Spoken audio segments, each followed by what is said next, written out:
Olá a todos, sejam bem-vindos aí a mais um vídeo aqui do canal Literatura Fora da Escola. Eu sou o professor Lucas Limberti e esse é o nosso segundo programa aqui do novo quadro do canal, Diálogos, né? E nesse momento eu trouxe a presença aqui do nosso convidado especial desse programa, que é o poeta Vitor Miranda. E aí, Vitor, tudo bem? Opa, tudo bem? Estamos aqui de quarentena, sem sair de casa, aproveitando para estudar um pouquinho, né? É isso aí. Então hoje nós vamos falar de Leminski. Roda a vinheta aí.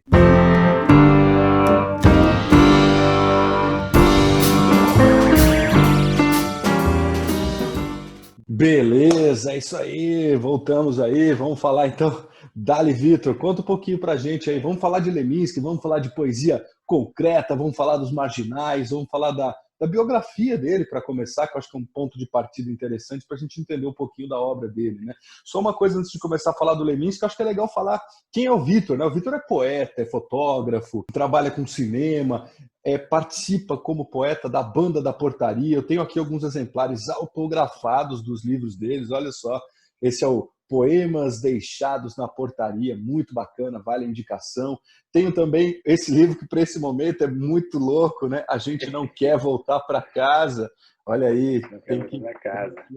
O poeta de A Gente Não Quer Voltar para Casa, está trancado dentro de casa, você imagina. E esse livro aqui, o último livro dele, A Moça Caminha Alada sobre as Pedras de Paraty, que eu acho que tem tudo a ver, a gente pode fazer depois uma intertextualidade aí com a poesia do Ferreira Goulart, a poesia, enfim, dessa turma dos marginais, que é muito bom esse livro, vale a pena todo mundo ler. Beleza? E aí, Obrigado Vitão, aí. vamos conversar um pouquinho, falar sobre a biografia aí do Leminski.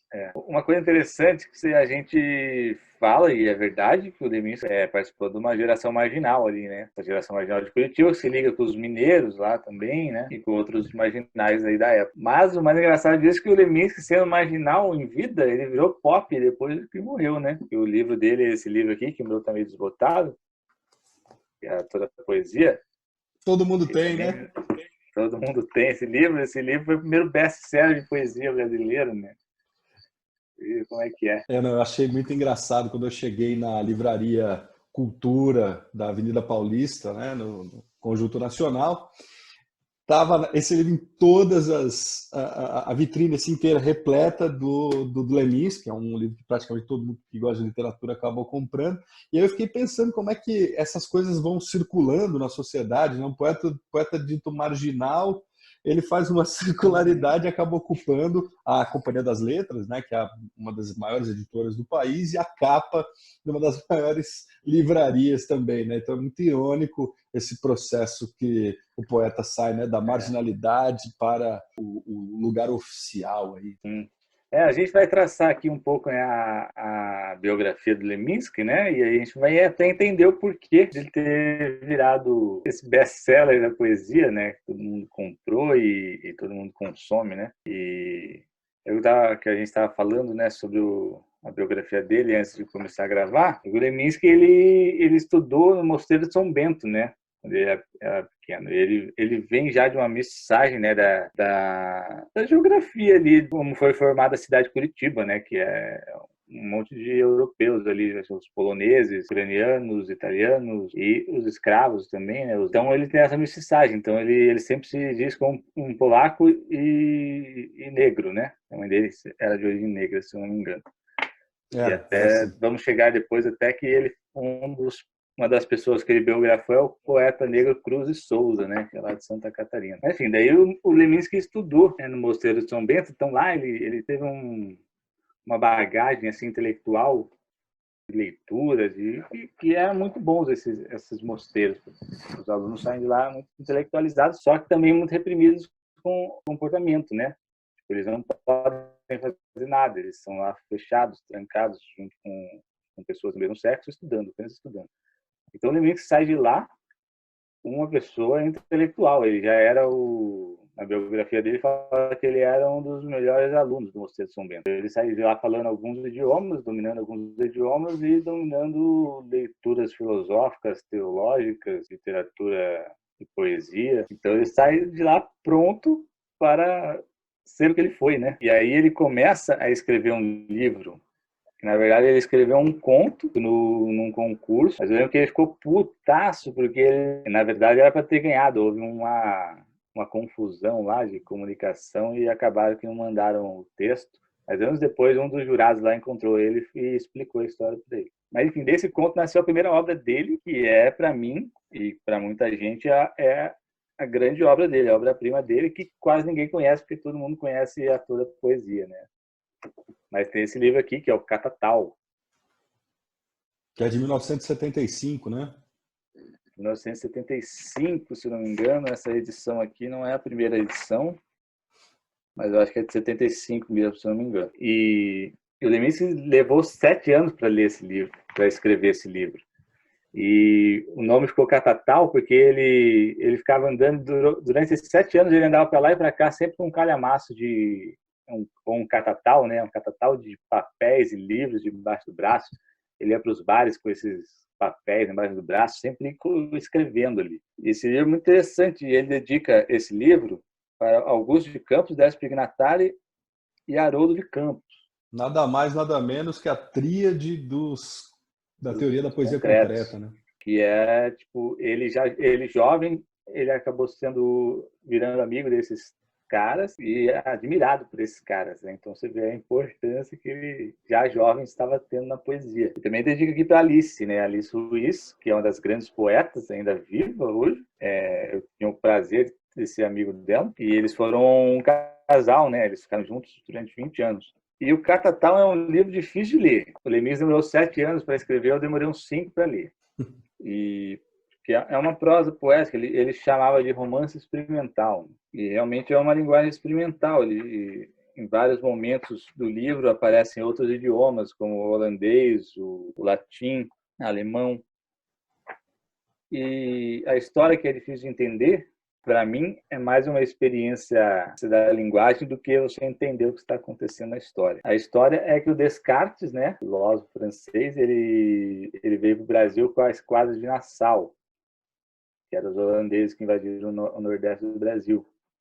E só que quando chegou aqui, o Descartes se perdeu da tropa, e aí ele encontrou uns índios que deram um fumo para ele. Então o livro é ele fumando esse fumo, tendo umas viagens lá em cima de uma árvore, esperando um maluco vir buscar ele. Toda vez que repete o nome desse cara no livro, a grafia do nome do cara muda. Então você já vê aí a experiência que ele vai fazendo você ter durante a leitura. Eu vou ler aqui um pedacinho só para vocês entenderem, né? Eu vou ler umas 6 frases aqui do livro. O osso do ofício no orifício disto, histórias em torno disso. Eu nego isto é, visto por esse monstroprisma, quadrúpede, aí tem o bípede, dentro do previsto compareço. Só vou lá me recebem, lá me curam, lá me lambem. Sabem quem é que eu me lembro? Isso mesmo, eu sou demais, eu estou sobrando, eu estou tentando sobreviver. Busca meios de sobrevivência. Assim não vale, eu não quero cair lá. Lá é silêncio, lá não. E aí vai, né? Ele vai inventando palavras e juntando prefixos com sufixos e montando várias palavras. Às vezes ele usa umas 3 palavras para montar uma palavra. E você, como professor, vai saber explicar isso melhor na gramática, né? Como se faz isso. Eu sempre, na verdade, fiz uma leitura do Catatal pensando que era uma espécie de apresentação, né, do Leminski. Olha, ao que ele veio, né? Esse personagem, né, o Renatus Cartesius, que é uma menção direta ao Descartes aí, ele vem para o Brasil, e o Descartes é interessante que ele tem uma filosofia completamente racional, né? E o livro todo vai se transformando nessa experiência de uma figura que vem junto com a invasão holandesa, representando os protestantes, né, no ínterim ali das disputas territoriais. E aí ele, bom, em contato com essa ideia da fauna, da flora tropical, nós vamos ter essa oposição entre razão e visceralidade. É como se o Brasil fosse essa visceralidade em detrimento dessa racionalidade do poeta, que de alguma forma, ao meu ver, sempre foi a grande característica do Leminski, né? O Leminski é essa mistura do formal e do deboche, né? da razão e da explosão, né? Então, eu acho que esse Uhum. livro dá conta de apresentar Distraído venceremos. esse pontapé inicial do que ele é, né? O que ele veio. Você falou essa de uma característica do Leminski, assim, que se você vê essa característica nos próprios títulos dos livros dele, né? Caprichos e relaxos, distraídos venceremos, o ex estranho. É um relaxo até, mas é muito bem pensado, né? Famosos trocadilhos, né, que ele usava muito. Não é à toa que aquela pesquisadora, né, a Leila Perrone Moisés, vai dizer, né, Leminski, o samurai malandro, né? Então, o lado samurai dele é justamente essa perspectiva da rigidez formal, do vínculo dele com as pesquisas intelectuais, com o orientalismo, os haikais e tal, né? Um Ronin, né? Esse Como é que lance diz lá do samurai, né? dos samurais sem O Ronin mestre. são os samurais sem mestres, né? E aí eu estava lendo a biografia do Basho, né, que ele escreveu, que fala muito sobre isso, sobre os samurais, os ex-samurais. Aí tem essa vertente, né, japonesa do Leminski, né, oriental, que passa muito pelo esporte que ele praticava, né, que é o judô. Ele foi judoca, Alice Ruiz foi judoca também. E ele usava muito dessa experiência dos ensinamentos do judô para a poesia dele, né? Tanto quando ele vai para o haikai, para a tradição dos poetas japoneses, né? Ele, a Alice, o Milor Fernandes e o Guilherme, tem um poeta que chama Guilherme, eu esqueci o sobrenome dele, que são os difundores do haikai aqui no Brasil. Guilherme de Almeida. E Guilherme de Almeida.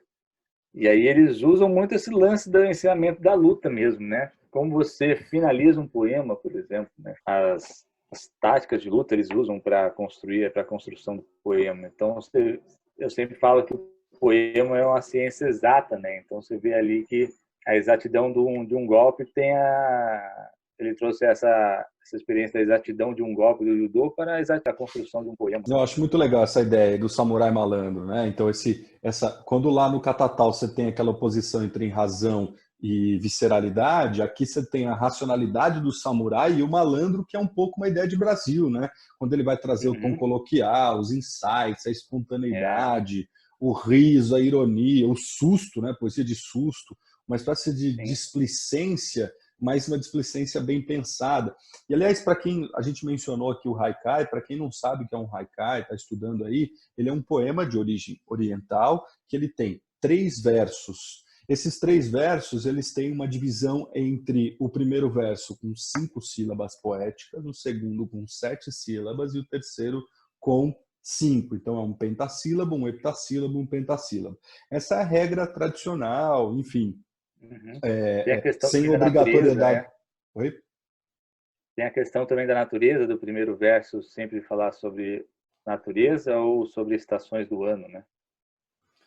Na tradição não necessariamente precisa de título, né? Pensando que título é uma coisa meio ocidental e ele nasce no mundo oriental.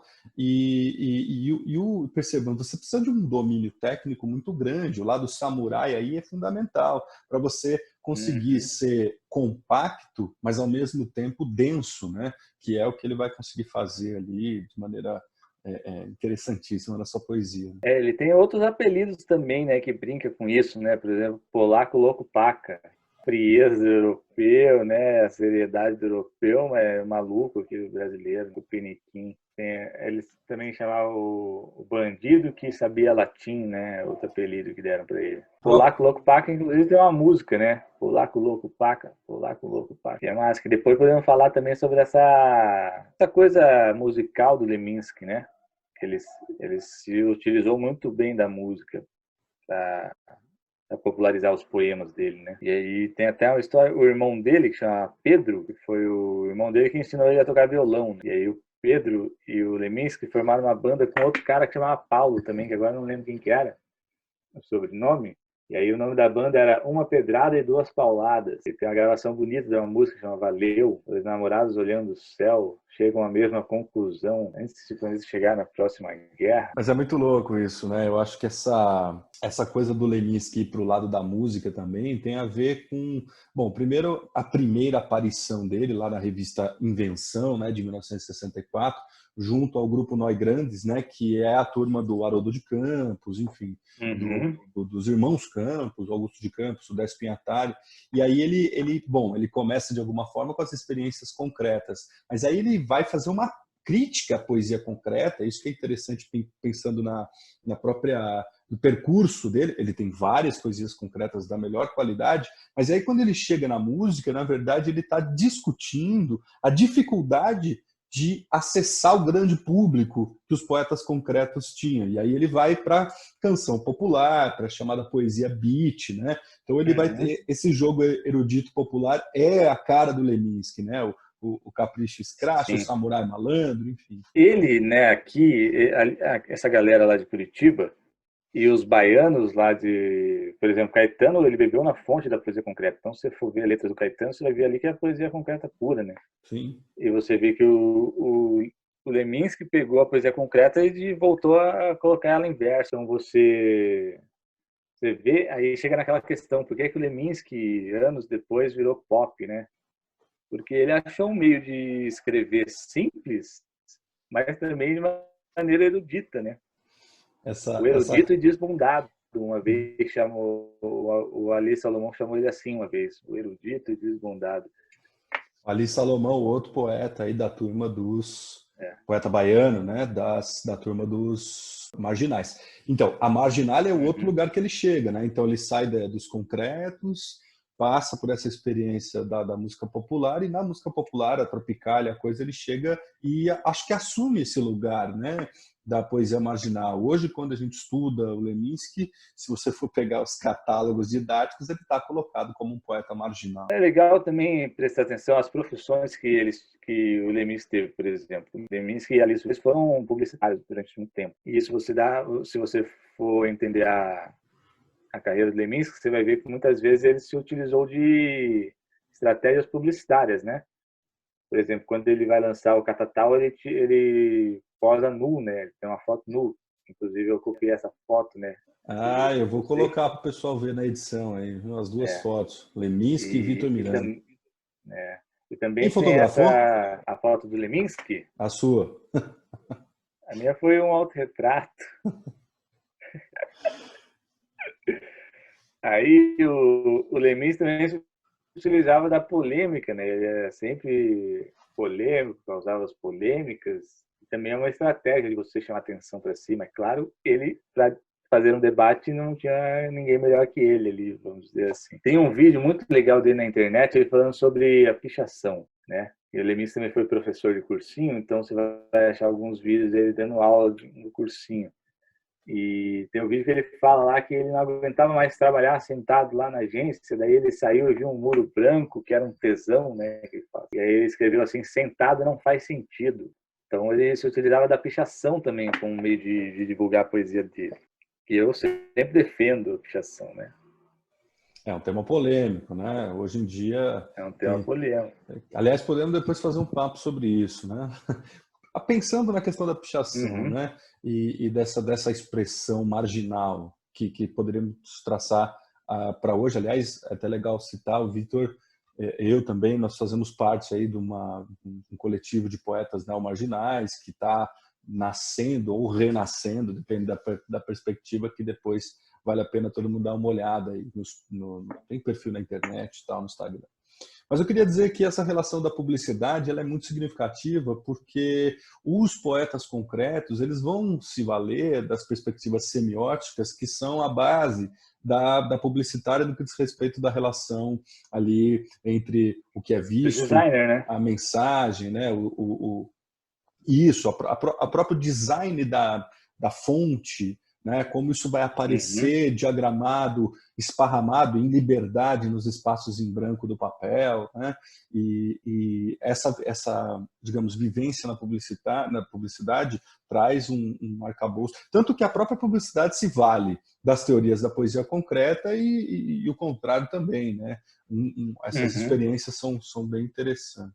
O Leminski tem uns poemas, né, até que você vai achar, é mais não é nos primeiros ainda, mas são poemas que ele utiliza, né, tipo, essa grafia do designer gráfico para construir. o poema na página. Essas brincadeiras que ele vai fazendo, então, com a palavra e tal, né? Essa fonte aqui que o Caetano depois utilizou. Legal, eu gosto bastante dessa. Essa coisa da música é legal, né? Tudo que lhe me irrita, quando ouço Rita Lee, né? Ele vai brincando com isso. Então, assim, esse livro, na verdade, é muito gostoso de você abrir e lendo também, meio que solto, né? Meio que o lado Quixote aí, o lado dionisíaco do Leminski é muito gostoso, né? Sobre música, ó. Que tal se fosse real? Esse realce que Gil se viajou, se viagiu? Tem um brincar com, né? Viajou, viagiu, realce, que é uma música do Gilberto Gil, né? Ou não discuto com o destino, o que pintar eu assino. O que pintar eu assino. Tem outro lance essa parte mais publicitária do Leminski, né? E quando ele escreveu o Catatal, ele saiu distribuindo livro para todas as cabeças pensantes, né, da época. Então ele mandou livro para os concretistas, mandou livro para os baianos, né, da Tropicália, mandou livro para geral. E aí o que acontecia? A galera ia lá para Curitiba fazer show, aí elas queriam saber onde estava o tal do Leminski. Aí bater lá na porta da casa dele. Aí nisso foi Gilberto, por exemplo, 2 pessoas foram lá, Gilberto Gil e Caetano Veloso. Depois gravaram músicas dele, né? Acho que o Gil foi parceiro dele em uma música e o Caetano gravou Verde, né? Verdura. Na capa da primeira edição lá do Caprichos e Relaxos, o Caetano fala, né? O Leminski é um sujeito muito gozado, é um personagem único, né? Eu acho ele um barato. Leminski mistura concretismo e beatnik, né? Verdura é um sonho, exatamente, né? Um haikai que fala sobre a formação cultural brasileira. Então isso que é interessante, né? Ele é um polaco, filho de mãe, pai polaco, mãe negra. Ele é samurai, mas ao mesmo tempo é malandro. Ele é caprichoso, mas ao mesmo tempo escrachado. É um bandido que fala latim. Um bandido que fala latim, né? O Haroldo de Campos tem um estudo que ele fez em 2004 que ele fala, né? Catatal, uma Leminskiada barrocodélica. Olha que interessante, né? Então, a psicodelia somada ao barroco. O barroco é uma escola literária que está vinculada aos pressupostos de oposição, contradição, paradoxo, né? Uma Leminskiada, uma espécie de Olimpíada do Leminski nesse jogo contraditório de sua psicodelia. Grande Haroldo de Campos, né? O próprio Haroldo de Campos tem um poema que tem a ver até com Catatal, assim, na linguagem, uma coisa mais experimental, que é o Galáxias, né? Que também tem essa onda. Tem até um trecho aqui. Deixa eu achar. Enquanto isso, eu vou mandar aqui um trechinho do Haroldo de Campos que ele fala, né? Das primeiras invencionices ao Catatal, da poesia desbocada e lírica ao verso verdura da canção trovadoresco popular, o Leminski vem chovendo no indomingado piquenique sobre a erva em que se converteu a neoacadêmica poesia brasileira de hoje. Haroldo de Campos. É bom que chova mesmo, com pedra e pau a pique. Evoé Leminski. Isso em 1983 ele vai publicar também na primeira edição do Caprichos e Relaxos. Isso, eu vou ler um trechinho aqui do Haroldo de Campos, Galáxias, para você entender quem que o Leminski estava lendo ali, com quem ele estava andando, né? Já eram pessoas que já tinham feito muito pela poesia antes dele começar, né? Começo aqui e meço aqui este começo e recomeço e remesso e arremesso e aqui me meço quando se vive sob a espécie da viagem. O que importa não é a viagem, mas o começo. Dá por si, meço, por isso, começo a escrever 1000 páginas. Escrever 1001 páginas para começar com a escritura, para começar com a escritura. Por isso recomeço, por isso arremesso, por isso teço. Escrever, sobrescrever, é o futuro do escrever. Sobrescrevo, sobrescravo, em 1001 noites, 1001 páginas, ou uma página e uma noite, que é o mesmo noites e páginas mesmam em si mesmam, onde o fim é o começo. Fim é o começo, né? Fim é o começo. E essas 1001 páginas vão percorrendo caminhos que, em sua autodeterminação, muitas vezes revelam também muito da própria poética, né? Tem um poema dele que está na página 90 aí que ele fala, né? Eu queria tanto ser um poeta maldito, a massa sofrendo enquanto eu profundo medito. Eu queria tanto ser um poeta social, rosto queimado pelo hálito das multidões. Em vez, olha eu aqui pondo sal nessa sopa rala que mal vai dar para dois. Isso é interessante, o poeta se olhando no espelho, como se essa sopa rala fosse um espelho dele mesmo, buscando se encontrar nesse lugar, né? Se é um poeta maldito, se é um poeta social, e aí o problema da sopa, né? E aí eu até lembrei de um papo nosso certa vez aí, numa das boemias, onde você recitou um poema da Alice Ruiz. Lembra aí sobre política dos poetas, né? Eu não sei se eu vou lembrar direito, mas dizia assim, quando faço poesia com a sua miséria, você continua sem pão, eu não. Tem muito a ver com o próprio deboche, né? A própria ironia desse casal aí. Bom, e ele vai para o escracho total, né? Um poema dele que chama Merda e Ouro, né? Merda é veneno, no entanto, não há nada que seja mais bonito que uma bela cagada. Cagam ricos, Bela cagam cagada. padres, cagam reis e cagam fadas. Não há merda que se compare à bosta da pessoa amada. Bosta da mulher. Isso aí é bom, hein? Tem uma amiga minha que tem esse poema escrito no banheiro. Olha então só. Você caga olhando pro poema, cara. É aquilo que te faz lembrar que você é humano, né? Mais pelo lado mais escatológico e fisiológico, por que não, né? Faz lembrar que você é uma bosta mesmo. Sou uma merda. A lógica marginal aí impressa, né? E aí sobre o nosso esse poema, né? O Cruz e Souza, o Bachô, Jesus e Trotsky, você tem uma leitura também. Eu li as 4 biografias seguidas, né? Também está nessa reunião aqui da Companhia das Letras.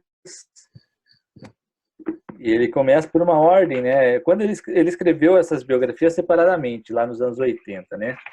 Foi uma encomenda lá. Ele tinha um sonho, né? Que ele falou que ele queria um dia publicar essa coletânea, os 4 juntos nessa ordem que foi publicada aqui, né? Começa pelo Cruz e Souza, aí vai para Bachô, né? Que é o pai do Haikai, Jesus Cristo e Trotsky, o Paixão Segundo a Revolução. E aí ele faz ligações entre esses personagens, serem poetas, do poeta como profeta, né? Aí coloca muita coisa da linguagem, né? São biografias escritas mais para pensar a linguagem da vida, não é uma poesia, são biografias de fofocas, né? Como a gente costuma ler. Por exemplo, ele fala de Jesus, eles tem uma passagem que eu sempre cito, né, na biografia de Jesus, que ele fala que os poetas, né, quando a Bíblia foi escrita, 100 anos depois de Cristo, ela foi escrita já em grego, se não me engano. Mas Jesus falava aramaico. E o profeta que Jesus mais citava, que era Isaías, falava hebraico. E no idioma hebraico, o tempo era tanto passado como futuro, o tempo verbal que eles utilizavam. Então nunca dava para saber se os profetas estavam falando de coisas que iriam acontecer ou de coisas que já aconteceram, né? Então até uma vez você fez um vídeo sobre as profecias de Drummond. O Drummond estava escrevendo sobre as coisas que estavam acontecendo ali na época dele, na época que ele escreveu o poema. Mas vou colocar o link aqui. Já tinham acontecido antes, né? São coisas que já tinham acontecido antes e são coisas que aconteceram agora, no nosso tempo de novo. Então, a gente está falando coisas que vão se repetir. Então, seremos poetas. Sim. Né, da importância da linguagem dos idiomas, né? Então, eu acho bacana também a partir da linguagem, a escolha dessas personagens, né? Dessas personalidades. Né? O Cruz de Souza ele foi um poeta simbolista que foi só reconhecido póstumamente, você imagina. Ele era filho de escravos, os pais morreram, foi criado pelos seus senhores e teve educação de liceu, portanto se tornou um grande poeta. Mas o seu reconhecimento... No interior de Santa Catarina, né? Então, e imagina, né, no Cito sul do até país. agora. E é legal essa perspectiva porque ele era um marginal da época dele, né?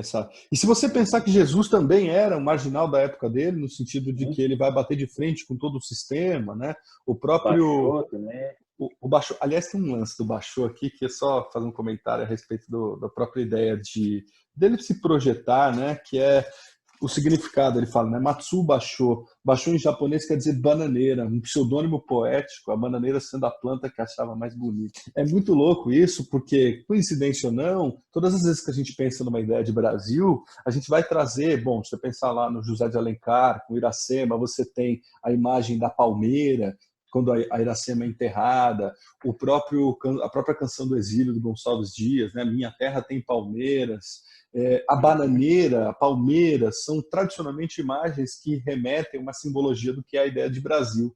E, curiosamente, ele vai buscar uma forma poética da linguagem oriental de um cara cujo significado é bananeira. Então, essa é uma inferência interessante aí também de se pensar. Mas voltando àquele raciocínio, né? Então, Jesus, Trotsky vai bater de frente com toda uma organização do pensamento liberal que se estabeleceu pós-Revolução Francesa, né? Então, Jesus, Trotsky, Cruz e Souza e Bachot, puxa vida, olha que time é esse, né? E Bachot e Jesus têm uma vida muito parecida na questão. Bachot tinha uma vida que ele largou para viver a poesia e viver de andarilho, né? E Jesus a mesma coisa, né? Ele aparece ali com 30 anos, já mudando de vida e virando um cara que pregava amor e andando por aí. O Bachor é a mesma coisa, saía por aí ensinando poesia e escrevendo poesia. São muito semelhantes os personagens. E o Trotsky, né, com aquele grande intelectual ali da Revolução Bolchevique, né? Era o cabeça intelectual, né? A leitura do Trotsky ele coloca, né? A paixão segundo a revolução, que dá para a gente traçar uma intertextualidade tanto com a paixão de Cristo ou com a paixão segundo o GH lá da Clarice Lispector, né? Que tem a ver com esse reencontro do sujeito consigo mesmo, com a sua essência, com suas propostas mundanas, né? É engraçado ele pegar as figuras de Trotsky, né? Sempre tem grandes poetas da Revolução ali também. Como o próprio Mayakovsky, né? Aliás, a Revolução Russa, né? A época da Revolução, ele fala bastante disso aqui, né? Do Trotsky como um crítico de arte, né? Que ele foi um grande crítico de arte. Ele se ligava muito nessas coisas. E aí tinham os futuristas, né? Mayakovsky e tal, e tinham seriam mais os marginais da época ali, que era o Proletkult, né? Ninguém sabe. Eu nunca não sei o nome de um poeta do Proletkult. E os futuristas eram mais burgueses do que o proletariado mesmo, que era o povão, era o Proletkult. Na verdade tem uma diferença ali do futurismo, o futurismo italiano, né, que vai depois se alinhar com o fascismo, na verdade, e essa continuidade que foi o realismo russo na concepção de alguns poetas e também de escritores, né? O próprio Dostoiévski, né, que ele cita, vai aparecer nesse alinhamento do que foi a poética, a política do Trotsky, né? Além disso, também o Leminski foi tradutor, né? Ele traduziu alguns livros do... Na verdade, ele foi um grande tradutor do Basho, né? Do Haikai, da poesia japonesa. Ele traduziu 2 livros do John Lennon também, se não me engano, e algumas outras coisas. Ô, Vitor, deixa aí, acho que tem mais uma, para a gente ir encerrando aí, mais alguma coisa a dizer, mais um poema a recitar? Mas para falar do Leminski agora, eu queria encerrar falando sobre o futuro, já que ele foi postumamente virou pop depois de ser marginal, né? É legal de falar que Leminski, pelo modo que ele escrevia, de poemas curtos, que tem muito da poesia concreta misturado com o haikai e tal. Esses poemas curtos são os poemas que viralizaram quando começou as redes sociais, né? Porque a rede social deixou a gente num tempo ali de ler coisas curtas.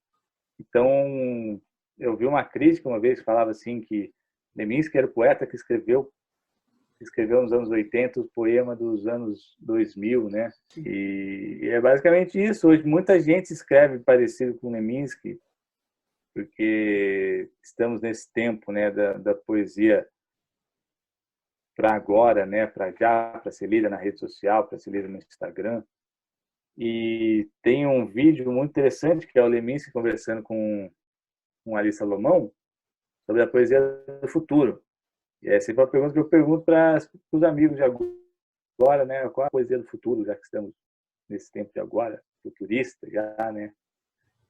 E o Leminski, lá nos anos 80, ele disse coisas muito interessantes, né? Uma das coisas que ele disse é que o poema, a poesia do futuro, podem ser vídeos de 1 minuto. Que já naquela época lá, que ele estava entretido lá com o designer gráfico da publicidade, teve um cara lá que pegou um poema dele e fez um vídeo lá, que as palavras estavam passando. Poesia concreta, os caras do concretismo faziam muito isso, de mexer com vídeo, né? E fizeram isso com o Leminski lá nos anos 80. E ele fala assim, a poesia do futuro pode ser vídeos de 1 minuto. E o Instagram, até pouco tempo atrás, era um aplicativo que você colocava vídeos de apenas 1 minuto, né? Olha a cabeça do cara. E outra coisa que ele falou, né? Que a poesia do futuro pode estar em Homero. O Leminski, né, nesse vídeo, ele também fala que a poesia do futuro pode estar em Homero.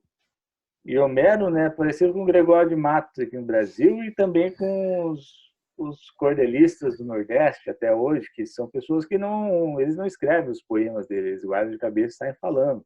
Ou quem sabe a turma do improviso do slam, né? Do slam, é isso que eu falei outro dia, né? O Leminski falou isso lá nos anos 80, e o último movimento poético que apareceu aí foi o slam. E são pessoas que estão falando, né? Elas começaram a escrever depois, né? Que as editoras começaram a ver a oportunidade de mercado, começaram a publicar eles. Mas a poesia do slam era da fala, né? E é muito louco daí, porque então as duas coisas que ele falou ali aconteceram realmente, né? O Instagram, os vídeos do Instagram e o slam aí, né?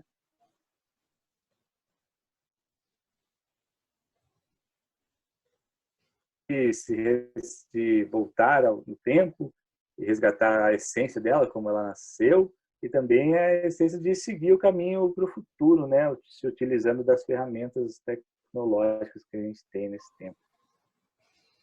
Não, beleza. Pô, Vitor, foi um prazer conversar com você aí. Obrigado por ter tirado um tempo da sua quarentena aí para falar de poesia aqui para o nosso canal. Falar de um poeta que eu sei que você gosta bastante, que te inspira aí na sua produção poética. Deixa um contato para o pessoal te seguir aí nas redes sociais. Vocês podem me seguir aqui no Instagram, Vitor L. Miranda, e também seguir a Banda da Portaria aí, Banda da Portaria, @Banda da Portaria. E tem o Prosa com Poeta, né? Prosa com Poeta também, vamos fazer entrevista com o Lucas de maneira virtual, né? Porque a linguagem do Prosa com Poeta eu ia na casa das pessoas e filmava elas.